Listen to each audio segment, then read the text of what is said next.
Hey guys, Cookie95 here. The other day, me and my friend Carrothead Kid 27, aka Lance, saw the worst movie I've ever seen in my entire life. Sia's Autism Movie is trash. I feel obligated to say that we're both autistic by the YouTube gods. It all started after watching the super lame Darman autism video, and I wanted to find something that was comically offensive, and then I remembered how offended everyone was by Sia's Autism Movie. I assumed it would either be A, not very offensive at all, and people were just overreacting, as they do, or B, super offensive to the point where me and Lance will be laughing our butts off. It was offensive in a not funny and just disturbing way, and it was just extremely poorly made. The movie is the worst movie I've ever seen. Even worse than Dino Croc vs. Super Gator. It's so lame that I want to be all like, hey guys, only 95% of my viewers will sub, please subscribe, ooh. No, I was shocked by the way they portrayed music. She just wanders around looking at everything like a brain-dead drunkard and watches baby shows. Like, autistic people don't watch baby shows in their teenage years. Does Sia think autistic people are big babies? There's this one scene where music eats gum off the bottom of a park bench for no reason, and her buzzcut sister yells at her for it. But at least the scene was funny. I feel like Sia just looked at a bunch of stereotypes and just went, yes, this will get me free money and clout.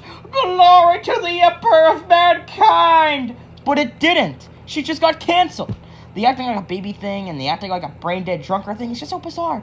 Music doesn't even feel like a human being. She's just a plot device that causes musical numbers. And by like the halfway or so point of the movie, she doesn't even cause the musical numbers anymore. So she just becomes pointless. She's almost entirely unimportant to the movie's main plot. It's really about her buzzcut sister, but I'll get to that in a minute. At least the musical numbers are well made.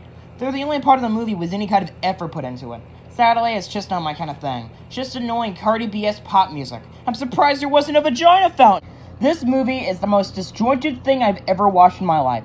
The movie opens with music waking up in the morning and having this postal too happy walk montage scene where everyone is greeting her around town. Right off the bat, she felt cartoonish, but not in a hysterical way, rather in an, oh my god, no way they're really doing this way. Then we get introduced to her buzzcut sister, who was only mentioned by name like once or twice, and I instantly forgot. I learned her name from Wikipedia, thanks to my dad. Apparently it's Zoo, which stands for Kazoo. Her buzzcut sister clearly hates music, like she hates music as in the person.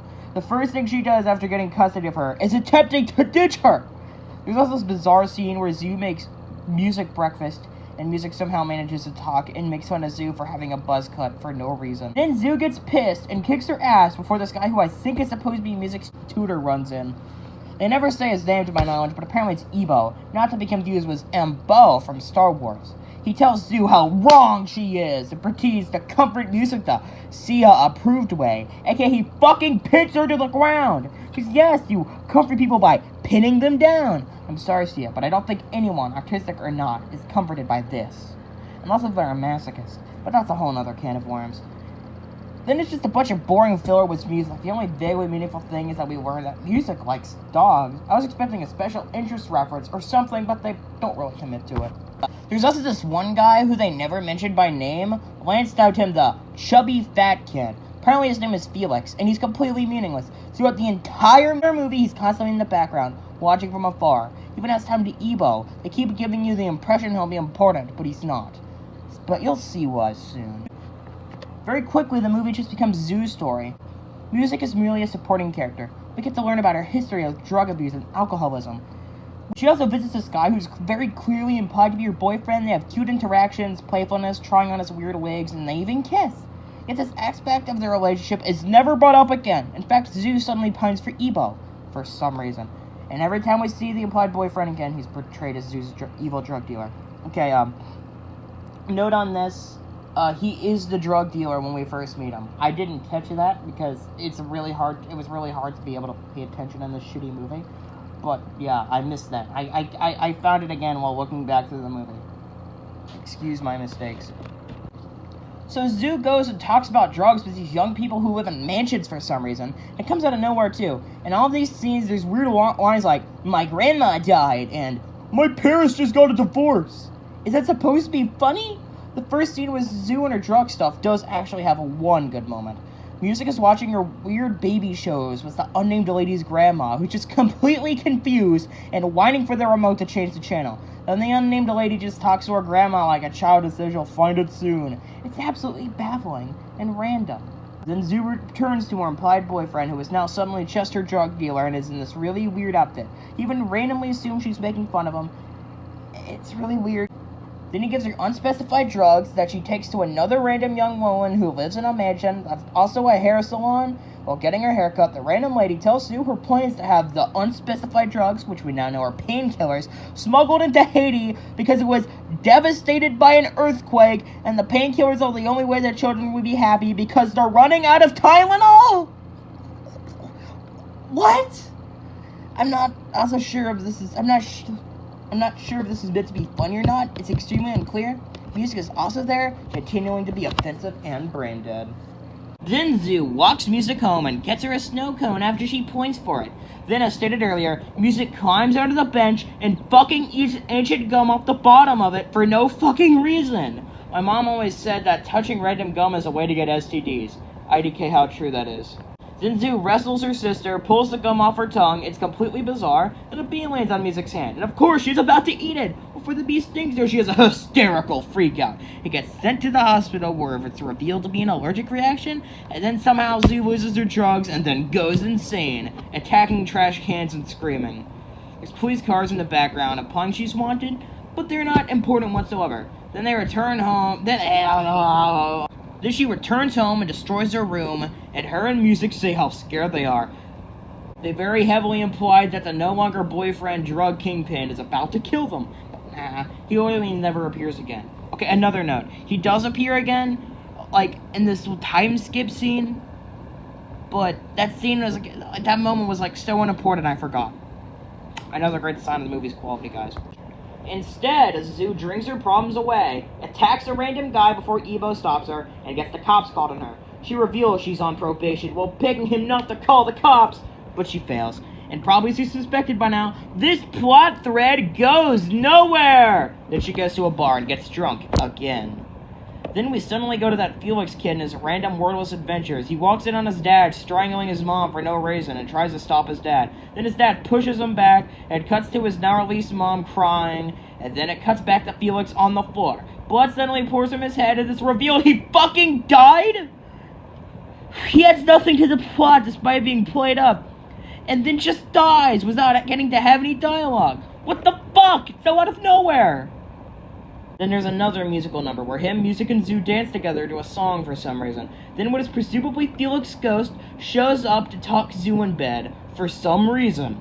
Her nose is also bloody and battered for some reason. And that's the last time we ever see Felix, except for the credits, I guess. He literally only makes this disjointed movie more confusing. Then we get a sudden 30-day time skip where we learn Zoo is now clean. Yes, she literally has almost all of her important character development off screen. It's her last day taking care of Music, or something like that. But instead of giving her back to her grandpa because she has no parents for some reason, she tries to, get this, ditch her at a mental hospital. What the fuck, Sia? Thankfully, Zoo suddenly comes to her senses and pulls Music out of there. And pulls Music out of there in a scene that's exactly like an end of the school, beginning of summer, yay, scene in a kid's movie. The kind of thing that would end with a mid-air jumping and echoing, yeah, yeah, yeah, yeah, yeah. But instead they jump in a car and drive away. It's almost an exact match for my Godfather 2 Mandela effect, where there's a scene where a guy runs out of a bank after robbing it and jumps into a getaway car where there's a random alien in the back seat for no reason, or some reason, I don't know. It's probably just a weird dream, or maybe it was another movie. I really need to find whatever the hell that's from. Maybe it's some lost media, I don't know. But yeah, I guess Zoo suddenly learned to appreciate her sister. Then they drive to what is presumably Ebo's parents' wedding, which is just happening for some reason. Ebo gives this sappy, nonsensical speech where there's this one really cool-looking guy in the background for some reason. Then Zoo and Music show up. Zoo plays the piano, and Music is suddenly able to barely sing another musical number. Then Zoo and Ebo randomly kiss, and it cuts to the last scene, which is just a parallel to that breakfast scene from the beginning. But now it's happy, and Music gets a cute service dog from a random lady for no reason! And then the credits roll. The movie is a complete disjointed mess. The name, intro, and synopsis are misleading and say a supporting character in music is the main protagonist. Tons of plot threads just start and stop out of nowhere with no payoff. Nothing is ever clear. No one's names are ever said. And it's completely boring until the last third where it becomes so outlandish that it starts to become entertaining. The movie is full of pointless and uncommitted plot points. They immediately back out on Zoo and her drug dealer being a couple and never mention it again. Felix adds nothing to the movie despite being put up as important, and it's full of annoying musical numbers and plot points that go nowhere. Like after Felix dies, we see police cars. Is it related to one of the two crimes we just saw? We excitedly wonder in our heads. No, it only exists to cue a pointless and confusing musical number. Again.